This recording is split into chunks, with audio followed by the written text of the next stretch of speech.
একদিন একটি ভক্ত প্রণাম করতে গিয়ে শ্রী শ্রী মায়ের পায়ের বুড়ো আঙুলের উপর জোরে মাথা ঠুকে দেয়।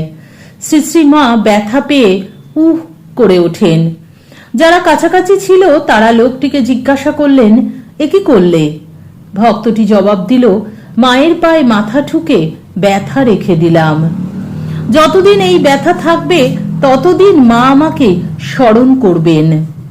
আর একদিন একটি ছোট মেয়ে শ্রী শ্রী মায়ের কাছ থেকে বিদায় নেওয়ার সময় প্রণাম করতে গিয়ে শ্রী শ্রী মায়ের পায়ের বুড়ো আঙুল কামড়ে ধরে। শ্রী শ্রী মা যন্ত্রণায় চিৎকার করে ওঠেন।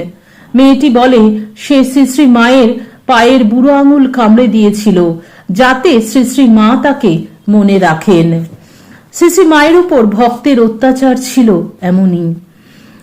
তিনি অনেক কষ্ট সহ্য করেছেন ভক্তকে উতরাতে, ভক্তের জীবন সুন্দর করতে।